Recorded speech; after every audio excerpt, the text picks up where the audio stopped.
কারণ অনেক মানুষ এটা নিয়ে জানতে ইচ্ছুক।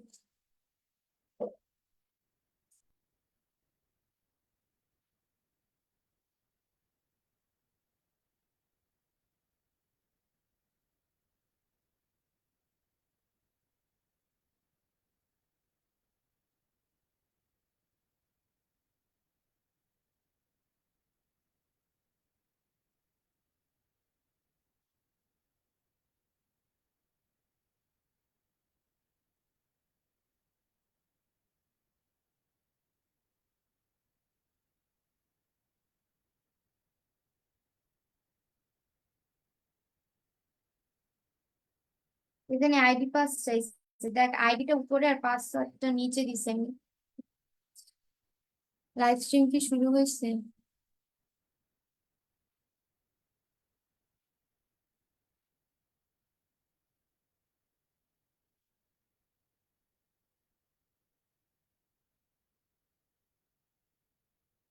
লাইভ চলে মনে হয়।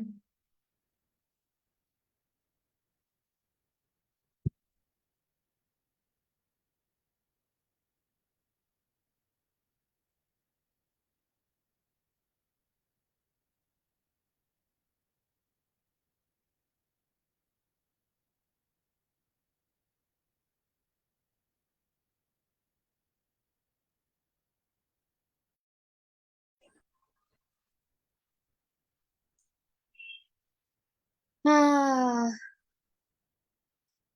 আচ্ছা, যারা লাইভ দেখতেছো তাদের সবাইকে ওয়েলকাম।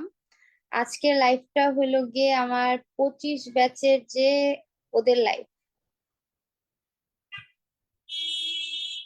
মানে 25 ব্যাচের যে পোলাপান ওদেরকে নিয়ে আজকে আমার অ্যাডমিশন অফিসিয়ালি ক্লাস শুরু হইতেছে আর কি। তো যেহেতু প্রথম লাইভ, এর জন্য সবার জন্য উন্মুক্ত করলাম। অনেকে ইচ্ছা থাকে যে কেমনি কি হইতেছে একটু দেখি, তাই আর কি। আচ্ছা, তো আজকে আমরা পড়বো হলো জৈব যৌগ। জৈব যৌগ নিয়ে সবার অনেক ভয় থাকে, বাট ভয় পাওয়া যাবে না, ওই ভয় কাটাইতেই মেইনলি আমাদের আজকের ক্লাস নেওয়া। আমরা বই পড়বো হলো হাজারি স্যার থেকে। আর ক্লাসের পর পিডিএফ দিয়ে দিব, প্যারা নাই, স্ক্রিন শেয়ার দিয়ে নিতেছি। আমি স্ক্রিন শেয়ার দিব এখন, তোরা কি করলে জানাইস।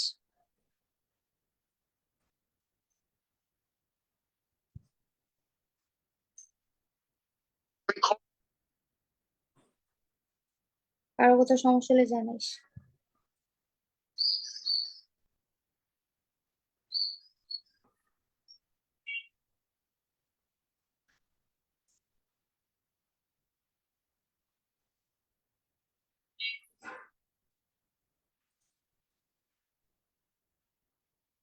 আই হোপ স্ক্রিন দেখা যাইতেছে।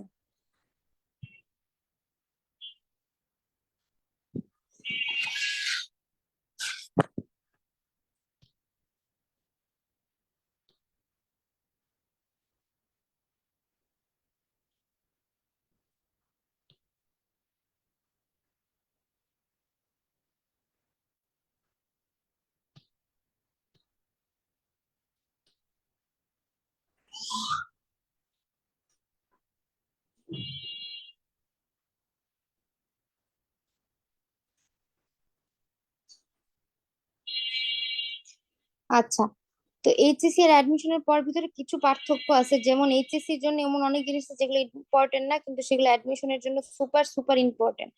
সো এই সব জিনিসগুলো আজকে আমরা দেখবো যে কোন জিনিস ইম্পর্টেন্ট, কোন জিনিস ইম্পর্টেন্ট না। তো এটা অনেকটা বলা যায় প্রি মেডিকেল ক্লাসের মতো। প্রি মেডিকেল ক্লাসগুলোতে যেরকম পোলাপানকে ধারণা দেওয়া হয় না যে কি আসবে কি আসবে না, এটা ঠিক সেরকম। ঠিক আছে, তো প্রথমে আমরা দেখে নিব যে আমাদের কি দরকার কি না, এরকম। পরবর্তীতে আমরা মানে প্রথমে বলবো যে কোন জায়গাটা ইম্পর্টেন্ট, এরপর এখান থেকে কি কি প্রশ্ন আসতে পারে, এভাবে করে করে আমরা আগাবো। ঠিক আছে, তো এর আগে ক্লাসে কোনো কিছু সম্পর্কে কারো কোনো প্রশ্ন থাকলে আমাকে বলতে পারো।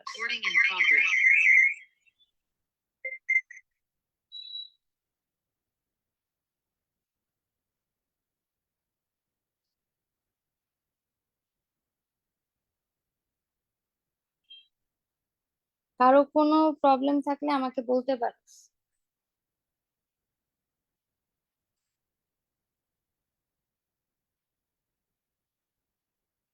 আচ্ছা, কারো কোনো প্রবলেম নাই, তাহলে আমরা শুরু করি, ঠিক আছে। প্রথম জিনিস যেটা সেটা হলো কি আমাদের জৈব যৌগ থেকে এত ইম্পর্টেন্ট কেন, বা আজকে আমি এই চ্যাপ্টার কেন পড়াইতেছি, কারণ প্রত্যেক বছর জৈব যৌগ থেকে একদম ঢালা প্রশ্ন আসবেই, মানে এটার কোনো মাফ নাই। তো এত ইম্পর্টেন্ট একটা চ্যাপ্টার পোলাপানা লাস্টে পড়লে, বা আমি মনে করি যে এটা এইচএসসির জন্য অনেকটা ইম্পর্টেন্ট, ঠিক আছে?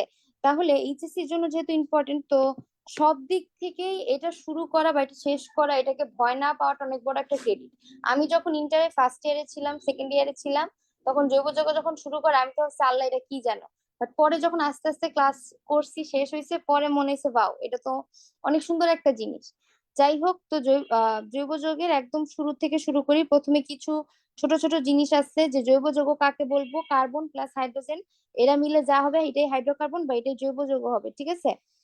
এখন এই দুইটা জিনিস ছাড়া, হাইড্রোজেন আর কার্বন ছাড়া বাকি যারা থাকবে, অর্থাৎ oxygen, sulphur, nitrogen, phosphorus, halogen, এদের সবাইকে বলা হবে কি, হেটারো পরমাণু। কি বলা হবে? হেটারো পরমাণু, ঠিক আছে? হেটারো, এটা একবার মেডিকেলে আসছিল। আচ্ছা, এরপরে আসবে যেটা, সেটা হলো বিজ্ঞানীদের নাম। প্রথমে আসবে হলো গিয়ে আমাদের জৈব যৌগ সম্পর্কে প্রাণ শক্তি মতবাদ কে দিছে? বার্জিলিয়াস, ঠিক আছে? সে জৈব যৌগ সম্পর্কে মতবাদ দিচ্ছে তা না, সে জৈব অজৈব দুইটা নামকরণ করছে, অর্থাৎ অর্গানিক ইনঅর্গানিক এই দুইটা নামকরণ করছে, ঠিক আছে? এরপরে হলো গিয়ে আমাদের এটা ইংলিশ নামটা লাগবে, যে ভাইটাল ফোর্স থিওরি। ইদানিং কিন্তু মেডিকেলে অনেক ইংলিশ নাম আসে। এরপরেরটা দেখ, এরপরে আরেকটা বিজ্ঞানীর নাম, এটা সম্পর্কে তিনটা জিনিস আমার পড়া লাগবে। বিজ্ঞানীর নাম, সে কি তৈরি করছে, কোথা থেকে তৈরি করছে। বিজ্ঞানীর নাম ফ্রেডরিক ওহলার। সে ইউরিয়া তৈরি করছে, এবং সেটা সে ল্যাবে তৈরি করছে। কি থেকে তৈরি করছে? সে হলো গিয়ে আমার এই অ্যামোনিয়াম সায়ানাইড থেকে, মানে এটা তৈরি করতে গিয়ে আসলে ভুলে ইউরিয়া তৈরি করছে, এবং এটা একটা পুনর্বিন্যাস বিক্রিয়া ছিল। কি বিক্রিয়া ছিল? পুনর্বিন্যাস বিক্রিয়া ছিল। বুঝে গেছে? খুবই খুবই খুবই ইম্পর্টেন্ট।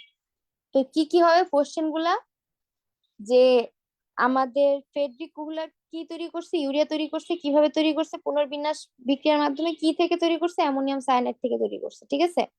আচ্ছা, এরপরে হলো, এর জন্য তাকে আমরা কি বলবো? এর জন্য তাকে আমরা জৈব রসায়নের জনক বলবো। কি বলবো? জৈব রসায়নের জনক বলবো এর জন্য আমরা তাকে, ঠিক আছে? এটা। আচ্ছা, এরপরে আমাদের যেটা লাগবে সেটা হলো, যে আমাদের জৈব যৌগের এত প্রাচুর্য কেন? প্রাচুর্য কেন? তিনটা কারণ আছে: ক্যাটেনেশন, সমানুতা, পলিমারকরণ। তিনটা কারণ কি কি? ক্যাটেনেশন, সমানুতা, পলিমারকরণ। ক্যাটেনেশন, সমানুতা, পলিমারকরণ, এটাকে অনেকে সিপিএস বলে।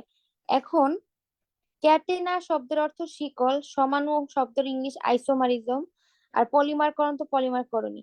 এই ইথিলিন থেকে পলি ইথিলিন বা পলিথিন অনেকে বলে, এটা জানতে হবে। এখান থেকে আর কিছু জানা নেই। আর ক্যাটেনা মানে যে শিকল, এটা তো বললাম। এরপর কিছু জিনিস আছে, যে sp2 sp3 এইসব বন্ড, ঠিক আছে? sp2 sp3 এগুলা।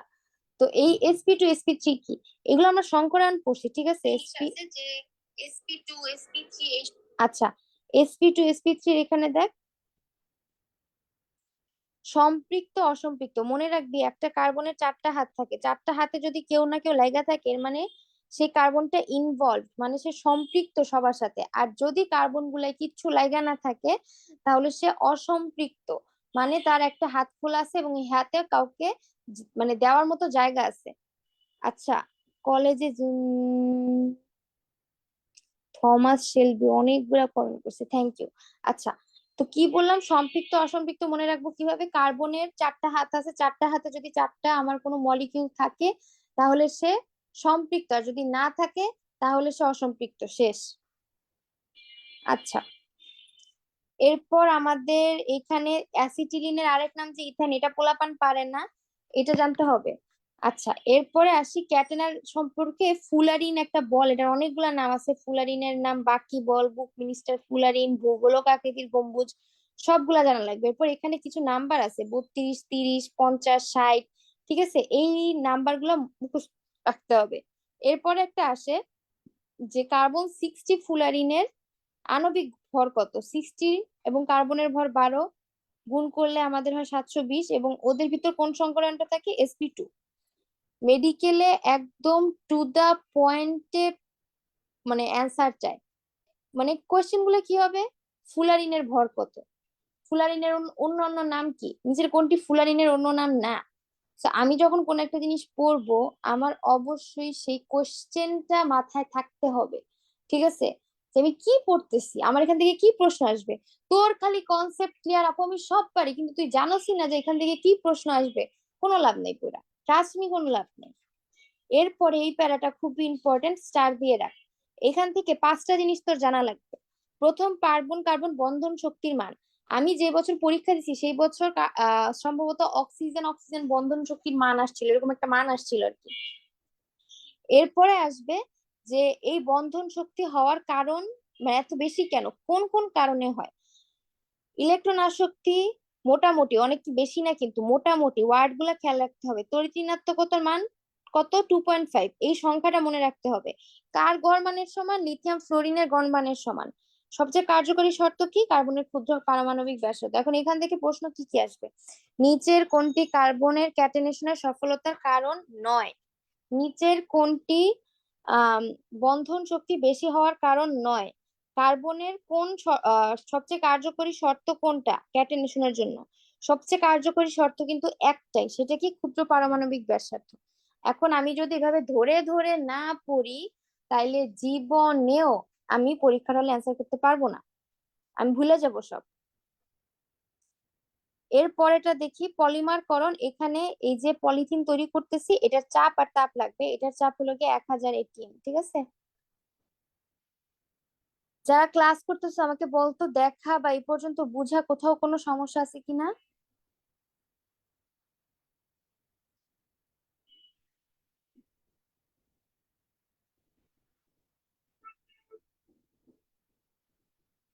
সরি, আম কোশ্চেন প্যাটার্ন চেঞ্জ হবে, কোথাও কোশ্চেন প্যাটার্ন চেঞ্জ হবে না। এত দ্রুত কোশ্চেন প্যাটার্ন চেঞ্জ করাটা এত ইজি না। হুট করে তোদের ব্যাচে রিটেন হয়তো 26 27 ব্যাচে রিটেন হতে পারে, বাট এটা আগে থেকে জানিয়ে দিবে, তোদের ব্যাচে চেঞ্জ হবে না। আচ্ছা, এ পর্যন্ত কি তোরা সবাই বুঝছো, তোরা 4জন যারা আছিস, তোরা 4জন কি বুঝছোস এই পর্যন্ত, না 5জন যারা আছিস সবাই কি বুঝছিস? আই হোপ বুঝছিস। তো আমি এই বুঝলে এই প্রশ্ন সলভ কর, যারা ফেসবুকে লাইভে আছে ওরা ওইটা সলভ কর। আর তোরাও, যে জৈব যৌগ প্রথম পরীক্ষাগারে প্রস্তুত করা হয় কোনটা, আমি বলছি না এরকম প্রশ্ন থাকবে। মনে রাখতে হবে মেডিকেলের জন্য মেইন বইয়ের কোনো বিকল্প নাই, মেডিকেলের জন্য মেইন বইয়ের কোনো বিকল্প নাই, মেইন বইয়ের প্রত্যেকটা এমসিকিউ ধরে ধরে সলভ করতে হবে। এটার অ্যান্সার কি হবে, এটার অ্যান্সার হবে গ, ইউরিয়া। প্রথম প্রস্তুতকৃত যৌগ ইউরিয়া। সামনে যাই, জৈব অজৈব যৌগের পার্থক্য খুবই ইম্পর্টেন্ট। আমি কি বলছি, হেটারো পরমাণু, কার্বন আর হাইড্রোজেন বাদে যারা, তারা হেটারো পরমাণু। হেটারো পরমাণু গুলাকে একবার দেখে নিই চোখ দিয়ে। ঠিক আছে, এই 5টা হলো হেটারো পরমাণু। অজৈব যৌগের যে কার্বন হাইড্রোজেন শুধু না, যে কোনো মানুষ অর্ধজৈব যৌগ গঠন করতে পারে। এরপর হলো গিয়ে সমযোজী বন্ধন, সমযোজী বন্ধন আর বেশি থাকবে কোথায়, জৈবতে। আর আয়নিক বন্ধন অজৈবতে। ওদের সব কম কম, গরিব, নিম্ন গলনাঙ্ক স্ফুটনাঙ্ক, ওদের সব বেশি বেশি, বড় লোক। এরপর এরা হলো কি আমার পানি, পোলার দ্রাবক, শুধু পোলার দ্রাবকে কিন্তু দেখা যায় কি যে জৈব দ্রাবক ইথার বেনজিন এগুলোতে দ্রবণীয়, কিন্তু পানিতে অজৈব না, কারণ কি, পানি পোলার। ঠিক আছে, অন্যদিকে আয়নিক যৌগ সবগুলা বেশিরভাগ ক্ষেত্রে দেখা যায় কি যে পানিতে দ্রবণীয়, উল্টা আর কি।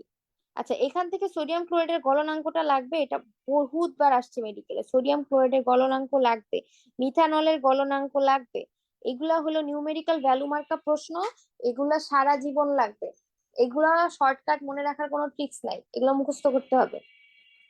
এরপরে আসি আমরা, জৈব যৌগ পুরাইলে কোনো কিছু পাবো না, অজৈব যৌগ সাধারণত পুরানোই পাবো না, যদি পুরাইও কিছু না কিছু থাকবে। আচ্ছা, এরপরে আসি আমরা যে তড়িৎ পরিবহন করে কে, অজৈব যৌগ for obvious reason sodium chloride তড়িৎ পরিবহন করে, কিন্তু বাকি জৈব যৌগ কখনো তড়িৎ পরিবহন করে না। সংখ্যার দিক থেকে আবার ওরা আগায় গেছে, ওরা 80 লক্ষ, ওরা মাত্র 90,000। ঠিক আছে, ওর জৈব যৌগ যেহেতু অনেক স্লো, ও জটিল মন্থর গতিতে বিক্রিয়া করবে, আর অজৈব যৌগ ঠাস ঠাস, যেহেতু আয়নিক ইলেকট্রন দেওয়ানোর মাধ্যমে বিক্রিয়া করে ফেলবে। ঠিক আছে, আচ্ছা এরপর আসি শ্রেণী বিভাগ। মনে রাখবি জৈব যৌগের সব শ্রেণী বিভাগ আলাদা নাম নিয়ে খালি দুই দুই দুই। যেমন জৈব যৌগের প্রধান শ্রেণী দুই ভাগে বিভক্ত, মুক্তবদ্ধ, মুক্ত শ্রেণী দুই ভাগে বিভক্ত, সম্পৃক্ত অসম্পৃক্ত। কিন্তু আমি বলছি একটু আগে যে সম্পৃক্ততা মানে কি, অসম্পৃক্ততা মানে কি। আমার মনে হয় না এর আগে কেউ ভাবে তোদের সম্পৃক্ত অসম্পৃক্ততা কনসেপ্ট বুঝাইছে। এরপরে আসি যে আমাদের বদ্ধ শিকল যৌগ যেগুলা, বদ্ধ শিকলের ভিতরে আবার আছে অ্যালিসাইক্লিক অ্যারোমেটিক। অ্যালিসাইক্লিকে কোনো অ্যারোমেটিক বা একান্তর দ্বিবন্ধন থাকবে না। একান্তর দ্বিবন্ধন বলতে আপু কি বুঝান? এই দেখ, একবার দ্বিবন্ধন, একবার সিঙ্গেল, আবার ডাবল, আবার সিঙ্গেল, এটা হলো একান্তর দ্বিবন্ধন। এবং এটা কোথায় থাকবে? অ্যারোমেটিক যৌগ। অ্যারোমেটিক যৌগ আপু কারা? Benzene, phenol, naphthalene. Benzene, phenol, naphthalene, ঠিক আছে। এরপর হেটারোসাইক্লিক কিছু যৌগ আছে। হেটারোসাইক্লিক মানে কার্বন হাইড্রোজেন ছাড়া অন্য কেউ ওদের ভিতরে ঢুকা পড়ছে। এরা কারা? অক্সিজেন, সালফার, নাইট্রোজেন, হ্যালোজেনও হতে পারে।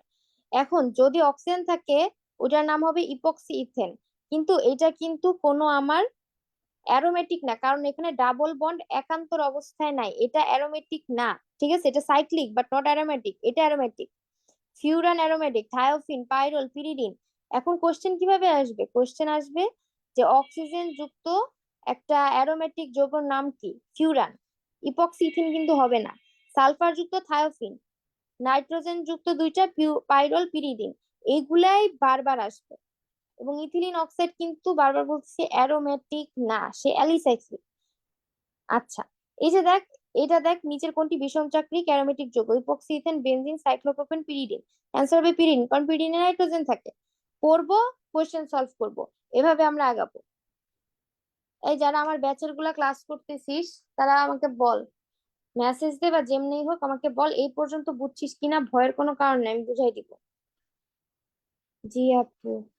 আপু নোট করবো নাকি ডাইরেক্ট? ডাইরেক্ট বই থেকে পড়বি, কোনো নোট করা করি নাই। এইচএসসি লেভেলে নোট করে, আর আমি এখন যেমনি বইগুলো দাগাই দিতেছি ঠিক এমনি দাগাই দে। আর আমি পড়াবো, আর সাথে সাথে তোরা বই মানে পড়াটা যাতে ক্লাসে পড়া ক্লাসে হয়ে যায়। ওরা আমার পেইড ব্যাচের স্টুডেন্ট, কারো পড়ার ইচ্ছা থাকলে ইনবক্সে নক করতে পারো। আচ্ছা, এখন আসি তত্ত্ব। এই যে বন্ধন হইতেছে, বন্ধনের কিছু তত্ত্ব আছে। তত্ত্বটা কি? ইলেকট্রনীয় তত্ত্ব, অরবিটাল অধিক্রমণ তত্ত্ব। মনে রাখবো ইলেকট্রনের ই, লুইসের ই, ই আছে, ঠিক আছে, সে ইলেকট্রন তত্ত্ব দিছে। আরেকটা সমযোজী তত্ত্ব দিছে পলিং, সামনে পাবো। আচ্ছা, এখন এখানে একটা জটিল জিনিস আছে, সেটা হলো গিয়ে আমার বন্ধন সংখ্যা নির্ণয়, কোনো জৈব যৌগে বন্ধনের সংখ্যা নির্ণয় করা। ঠিক আছে। ওয়ালাইকুম আসসালাম সৈকত, ভালো আছি। দেখ, যতগুলা তোর পরমাণু থাকবে তার থেকে একটা, এটা শুধু একক বন্ধনের ক্ষেত্রে হবে, যতগুলা পরমাণু তার থেকে একটা মাইনাস। যেমন দেখ, এখানে ইথেনে টোটাল আমার 8টা পরমাণু আছে, তাহলে আমার বন্ধন সংখ্যা কত হবে? 8 - 1 = 7। শেষ। কিন্তু এটা কিন্তু বারবার বলছি শুধু একক বন্ধন, এখানে তুই ওই ডাবল বন্ড ডালা অণুতে কিন্তু এটা বের করতে পারবি না, ইথিনে পারবি না, ঠিক আছে, অ্যালকিনে পারবি না। আচ্ছা, এরপর মিথাইল অ্যালকোহল আছে, মিথাইল অ্যালকোহল, এগুলো আমরা জাস্ট দেখবো, এগুলো নিজে নিজে সলভ করে ফেলবো, ঠিক আছে।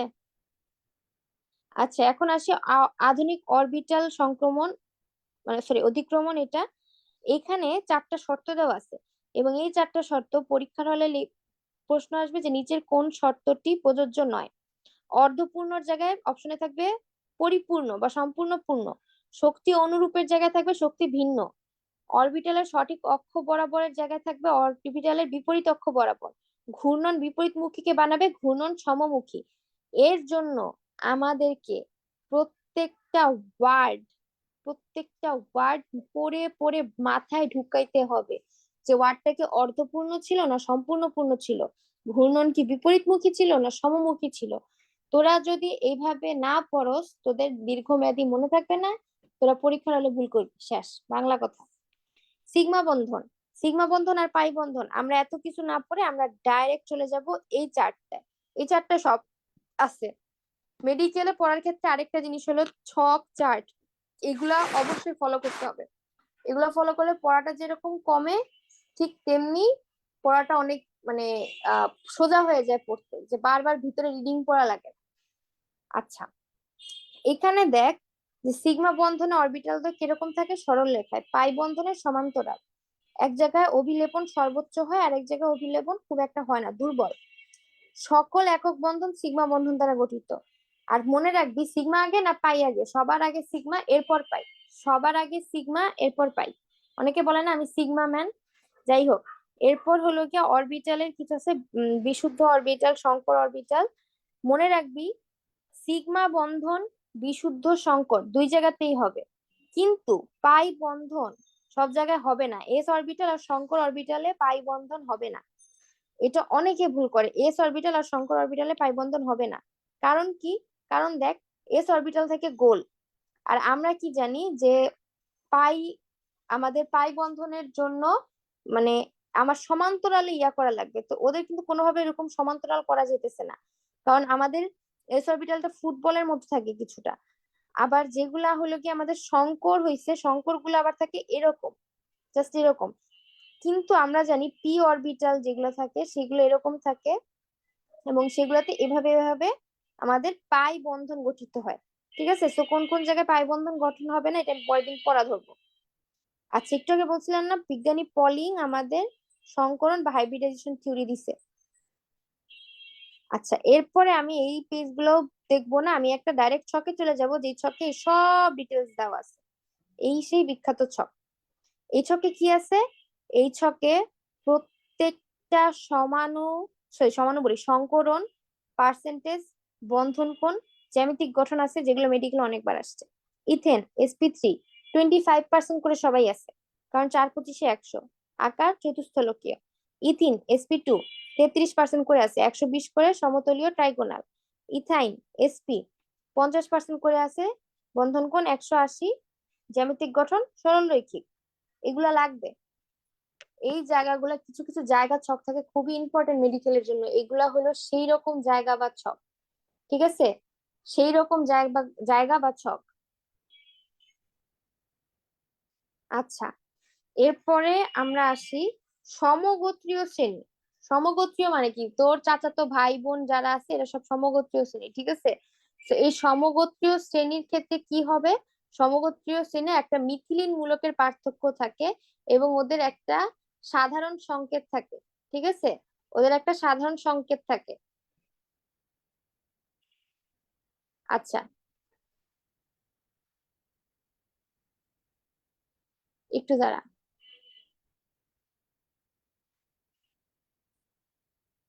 হ্যাঁ, তো এখানে দেখি আমরা সাধারণ সংকেত মিথিলিন মূলক, মিথিলিন মূলকটা খেয়াল করি, বন্ড CH2 বন্ড, আর মিথাইল মূলকটা কি CH3 একটা বন্ড।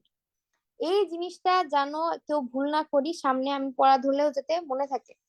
এখন এখান থেকে একটা প্রশ্ন আসে, সেটা হলো গিয়ে কাদের ইয়া মূলক নাই, সাধারণ কোনো সংকেত নাই, অ্যালকেনের কোনো সাধারণ সংকেত নাই, এটা মনে রাখতে হবে।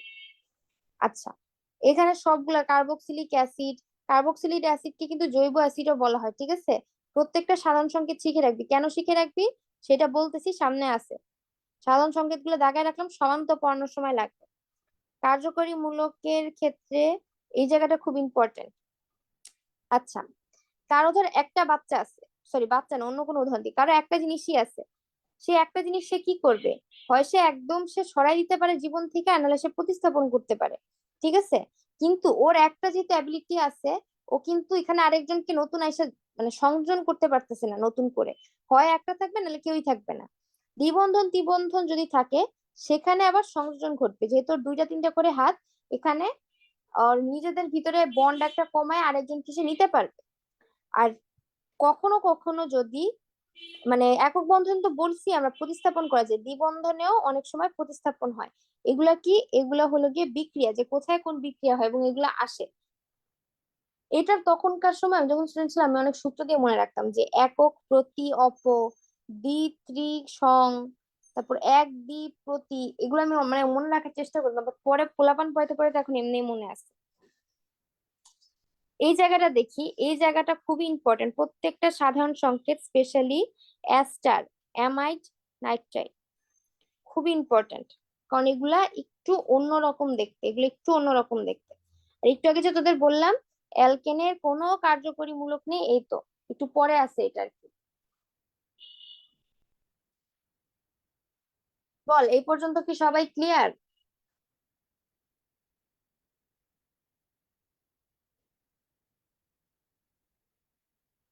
এই পর্যন্ত কি সবাই ক্লিয়ার আমাকে বলতো, আমার ব্যাচের বাচ্চাগুলোর কি অবস্থা? ক্লিয়ার ক্লিয়ার, গুড, সাবাস। আচ্ছা, কার্যকরী মূলকের ফ্যাক্টর আছে দুইটা। পরীক্ষায় কি আসবে জানিস, যে নিচের কোনটি কার্যকরী মূলকের ফ্যাক্টর নয়? তো ফ্যাক্টর দুটো কি কি? ইলেকট্রন ঘনত্ব, পোলারিটি। এখানে কিন্তু এই দুইটা বাদে আয়নীকরণ শক্তি, সমানুতা, তারপর হলো গিয়ে আমার চার্জের আকার, প্রকৃতি, এসব কিন্তু নাই। ঠিক আছে, তড়িৎ ঋণাত্মকতা, তড়িৎ ধনাত্মকতা, ইলেকট্রন আসক্তি, আকার বড় ছোট নাই, দুইটাই পয়েন্ট আছে, ইলেকট্রন ঘনত্ব, পোলারিটি। কনফিউজ হব না, টু দা পয়েন্টে আমরা পরীক্ষার হলে অ্যান্সার করব। নামকরণ তিনটা, তিনটা নামকরণের এক্সট্রা এক্সট্রা নাম আছে। সাধারণের নাম প্রচলিত, উদ্ভূতের নাম জাতক, জেনেভার নাম আইউপ্যাক। ঠিক আছে, এখানে পোলাপান নাম মাইর খায়। এরপরে সাধারণ থেকে জেনেভা পদ্ধতি, জেনেভা পদ্ধতি কত সালে হয় আমরা সালটা একবার দেখে নিব। ঠিক আছে, উদ্ভূত পদ্ধতিতে সবচেয়ে বেশি আসে অ্যালকোহলের নামকরণ। মনে রাখবে অ্যালকোহলের ক্ষেত্রে কার্বিনল যুক্ত একটা আছে, এটাকে কার্বিনল বলে ওরা। ঠিক আছে, এটা কার্বিনল, এবং কার্বিনলের সাথে যেটা থাকবে ওই অনুযায়ী নাম হবে। কার্বিনলের সাথে একটা কার্বন যুক্ত আছে, এর জন্য এটা মিথাইল কার্বিনল। কার্বিনলের সাথে দুইটা কার্বন যুক্ত আছে, ইথাইল কার্বিনল। ঠিক আছে, এভাবে পড়তে হবে। যেমন এখানে আসছে মিথাইল কার্বিনলের সংকেত কি, বোর্ড প্রশ্ন। এইচএসসি যারা আসোস, আমি বারবার বলতেছি, বই পড়বো সাথে সাথে এগুলো আমরা ই করে ফেলবো, সলভ করে ফেলবো। ঠিক আছে, এই দেখ এখানে মিথাইল কার্বিনলের সংকেত চাইছে না, এখানে মিথাইল কার্বিনলের সংখ্যা কোনটা হবে, এইটা। নাম মিথাইল কার্বিনল কোন পদ্ধতিতে উদ্ভূত, বাট আসলে কিন্তু সে একটা ইথানল। এভাবে আমরা পড়বো আর শেষ করবো। বলতো এই পর্যন্ত যে পড়াইতেছি তোদের কি জৈব যৌগ কঠিন লাগতেছে? আমি জানি না মানুষ জৈব যৌগ কেন কঠিন বলে। এবং আমি হলফ করে বলতে পারি অনেক মানুষ বই দাগায় দাগায় বুঝায় বুঝায় পড়ায় না। তারা খালি কোন রকম মানে শীট মিট ধরায় দেয়, টেস্ট পেপার সলভ করতে বলে। বাট মেডিকেলের জন্য জৈব যৌগ অবশ্যই বই দাগায় দাগায় পড়তে হবে। এখানে অকটেন, হেপ্টেন, ননেন, ডোডেকেন, উন ডোডেকেন এগুলো একবার পড়তে পারোস, এত বেশি আমার কাছে ইম্পর্টেন্ট লাগে না। এরপর এখানে একটা ছোট্ট জিনিস আছে, সেটা হলো গিয়ে আমাদের নামকরণ দরকার নেই এত, পারবি। এই যে অগ্রগণ্যতার চিহ্ন, যে নিচ থেকে উপরে যাবে, এখানে একটা দেখ, সবসময় আমরা জানি কি অ্যালকেন, অ্যালকিন, অ্যালকাইন। এই যে দেখ অ্যালকেন, কাইন, কিন, এখানে কিন্তু উল্টো হয়ে গেছে, এখানে কিন্তু কাইন আগে আসছে, ট্রিপল বন্ডটা আগে এসে পড়ছে। আচ্ছা, এই দেখ কোন যৌগে পাই বন্ধন নেয়। আমার ইয়েতে যারা আসিস ক্লাস করতেছিস তারা অ্যান্সার দে তো, আমার পেট ব্যাচের পোলাপানরা। আর যারা ইয়েতে আসিস তারাও অ্যান্সার দে, প্যারা নেই, লাইভ যারা দেখতেছিস তারাও answer they.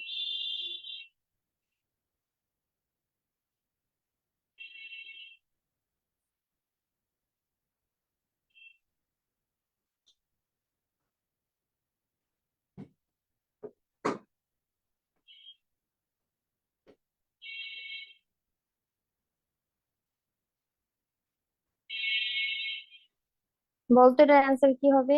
A, a good. কারণ কি, কারণ এইটা হলো একটা অ্যালকেন। অ্যালকেনের সাধারণ সংকেত কি, CnH2n+2, তাই না? এইভাবে আমরা ছোট ছোট জিনিসগুলো আমরা সলভ করে ফেলবো। আচ্ছা, কর্নিয়া একজন ও অ্যান্সার দিছে, রাইট অ্যান্সার। আচ্ছা পরেরটা যাই।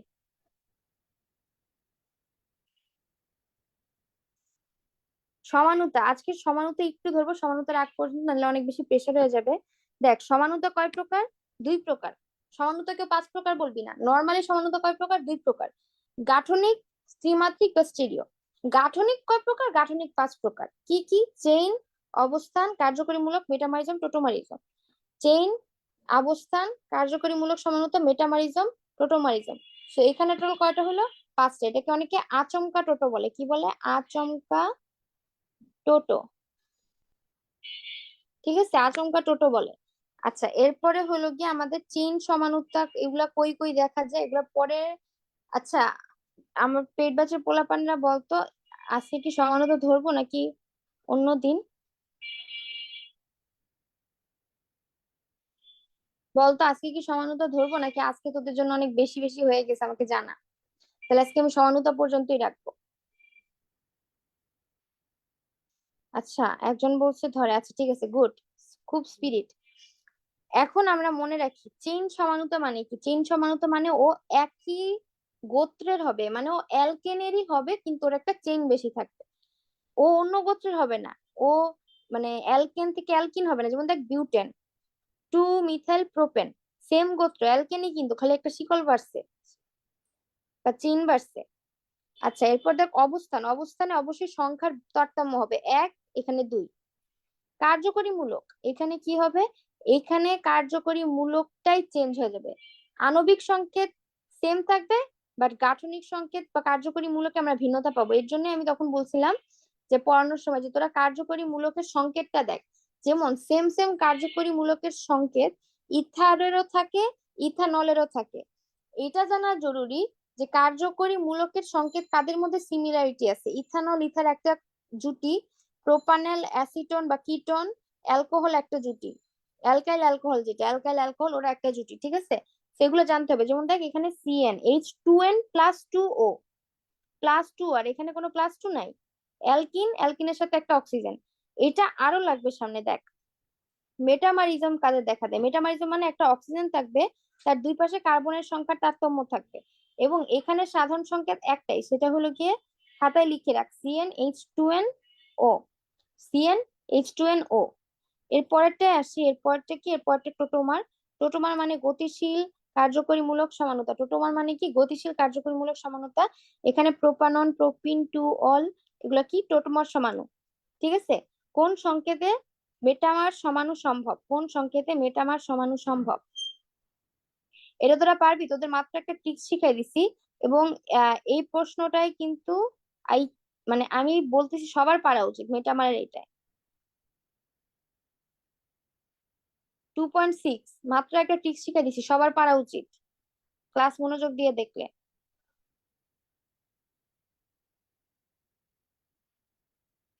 সি বলছে, বি বি বলছে, অ্যান্সার হবে সি। দেখাইলাম না CN H two N O মেটামারের জন্য। এই যে দেখ,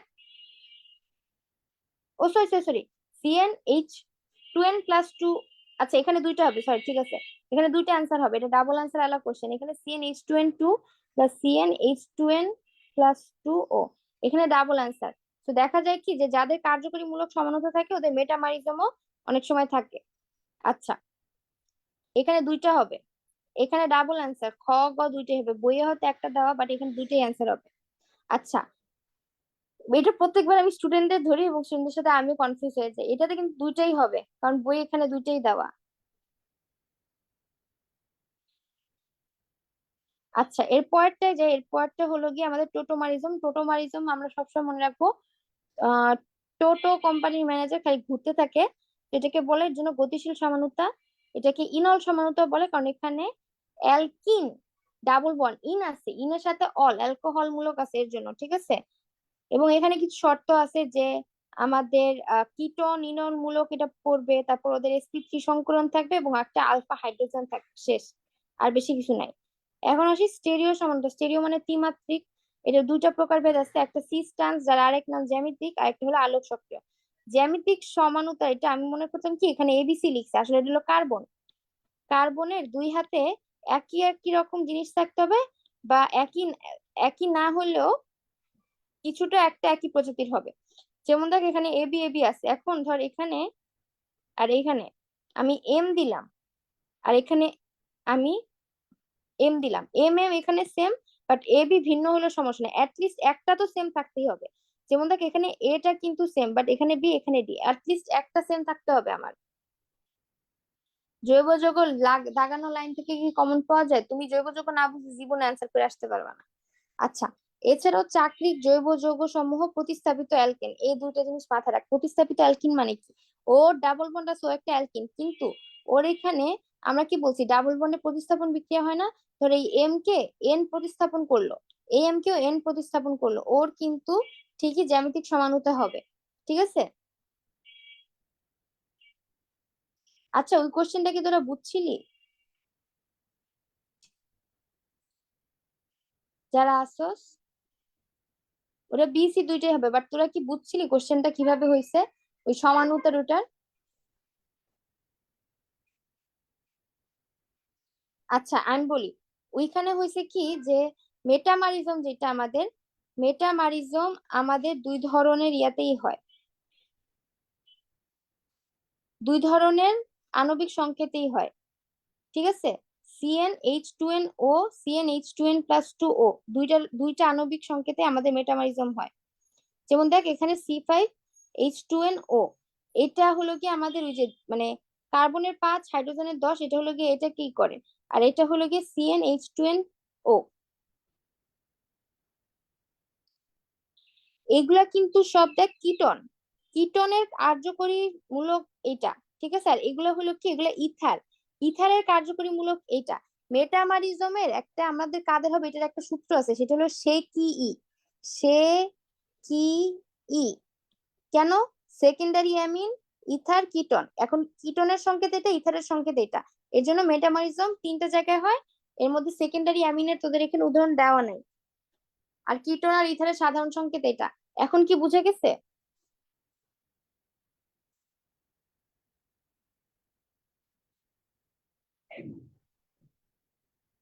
এখন কি তোরা বুঝছিস? আমাকে বলে যে এখন যে বুঝাইলাম যে কিটোন আর ইথারে আমাদের মেটামাইজম হয় এবং ওদের সাধারণ সংকেত এটা, এবং ওদের সাধারণ সংকেতের ভিতরে কিন্তু ওদের কার্যকরীমূলক ইয়েটাও বসাইছি, যে এর আগে যে কার্যকরীমূলক সমানতা ছিল, ইথারের সাথে কার কার্যকরীমূলক সমানতা হয়।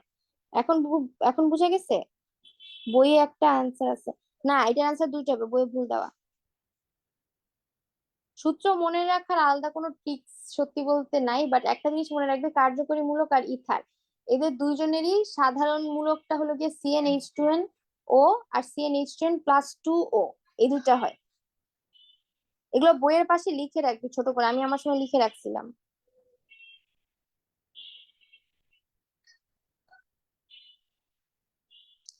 আমাকে বল লাস্ট পর্যন্ত কি তোরা বুঝছস কিনা যেটা কিভাবে হয়েছে, মানে অ্যান্সার যে ডাবল অ্যান্সার হবে এটা বুঝছস কিনা। বইয়ে ভুল দেওয়া আছে এটা। হ্যাঁ, বই অ্যান্সার ভুল থাকলে এসব ডাবল অ্যান্সার থাকে, বুঝছো, প্রত্যেক বছরই থাকে। ডাবল অ্যান্সার থাকলে আল্লাহর নাম নিয়ে একটা দিয়ে আসবি, কজ আমরা কেউই জানি না যে মেডিকেলে কোন অ্যান্সারটা নেয়। প্রত্যেক বছর মেডিকেলে ডাবল অ্যান্সার থাকে। আচ্ছা, এরপরে আমরা একটু আগাই, ঠিক আছে। আচ্ছা, এখানে একটা জিনিস আছে, সেটা হলো গিয়ে কাদের কাদের টোটোমারিজম হয় না। বেনজালডিহাইড আর বেনজোফেননে টোটোমারিজম হয় না, এটা একটা ছোট্ট এমসিকিউ।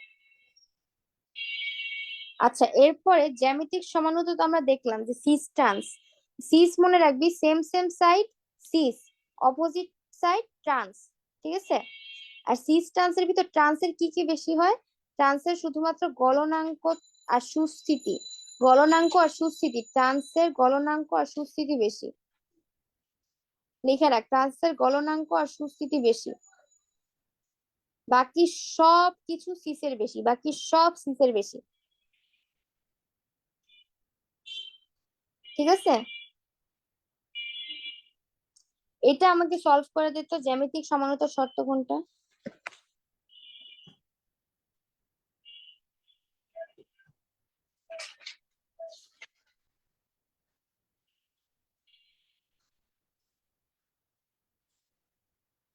সবাই বলতো। শুধু মৌমিতা বলছে, জায়েদ বলছে, বাকি নাদিম বলছে, সানান বলছে। গুড। দেখি। গুড। প্রতিস্থাপিত অ্যালকিন। আমি খুবই খুবই ইমপ্রেস, কারণ তোরা চাকরি ক্যারিং বলস নাই। মনে রাখবি, আমাদের ওইখানে কি ছিল, প্রতিস্থাপিত অ্যালকিন এবং চাকরিক যৌগ সমূহ। অ্যারিন মানে কি? অ্যারিন মানে তো হলো কি আমাদের ইয়া ইয়া মানে অ্যারোমেটিক যৌগ, ওদেরকে অ্যারিন বলা হয়। ওইখানে কি কোথাও লেখা আছে চাকরিক অ্যারিন? চাকরিক যৌগ তো অ্যালিসাইক্লিক যৌগরাও চাকরিক, তাই না? তো আমি কেন এখানে চাকরিক অ্যারিন দেখাবো? আমি অনেক পোলাপান পড়াইছি, সবাই না চাকরিক অ্যারিন বলে। অ্যারিন হলো অ্যারোমেটিক যৌগ, চাকরিক অ্যারিন জিনিসটা সেম না। চাকরিক যৌগ মানে অ্যালিফ্যাটিক অ্যারোমেটিক দুইটাই হতে পারে। অ্যান্সার হবে প্রতিস্থাপিত অ্যালকিন। আমাদের জ্যামিতিক সমানুতা অনেকটা শেষ। আলোক সমানুতাটা একটু আমি এটা কালকে ধরতে চাইতেছি। তোরা বল এই পর্যন্ত যা পড়াইছি সব ক্লিয়ার কিনা।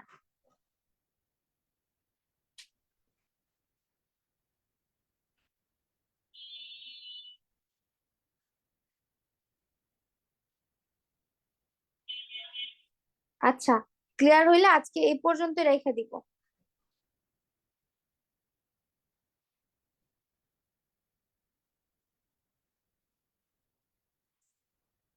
আচ্ছা, ঠিক আছে তাইলে। আল্লাহ হাফেজ। আর যাই, তুই একটা টেলিগ্রাম গ্রুপ খুল, তোদেরকে বই পিডিএফটা দিয়ে দিব। আর যারা ফেসবুকে লাইভটা দেখছো তাদের সবাইকে অসংখ্য অসংখ্য ধন্যবাদ। দাঁড়া, তোমাদের একটু চেহারা দেখি সব। দেখি না আর কি, চেহারা দেখাই আর কি। এতক্ষণ তো এমনি ক্লাস করলা, ক্লাস সবার কেমন লাগলো আমাকে একটু জানাও। টিল দা এন্ড কারা কারা ছিলা আমাকে একটু জানাও। আর তোরা কেউ একজন আমাকে টেলিগ্রামে নক দিয়ে রাখ।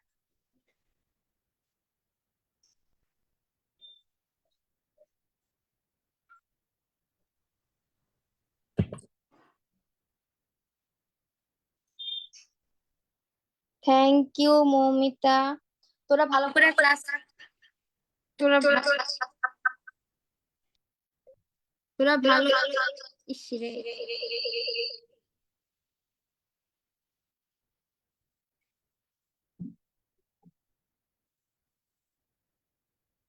তোরা ভালো করে ক্লাস করলেই আমার ক্লাস নাও সার্থক হবে।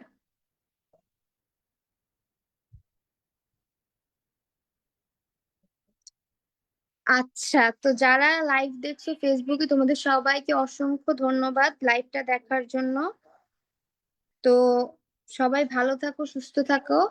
আর আল্লাহ হাফেজ। ইনশাল্লাহ ট্রাই করবো মাঝে মাঝে তোমাদের কিছু ক্লাস শেয়ার করার, কারণ এটা আমার পেইড ব্যাচের ক্লাস ছিল। যাদের আম, জায়েদ বসে টাইম কেমনে গেল বুঝলি, থ্যাংক ইউ। যাদের আমার পেইড ব্যাচে ঢোকার ইচ্ছা আছে তারা আমাকে নক দিতে পারো ইনবক্সে, আমি তাদের সাথে যোগাযোগ করবো ইনশাল্লাহ। সবাই ভালো থাকো, সুস্থ থাকো, আল্লাহ হাফেজ।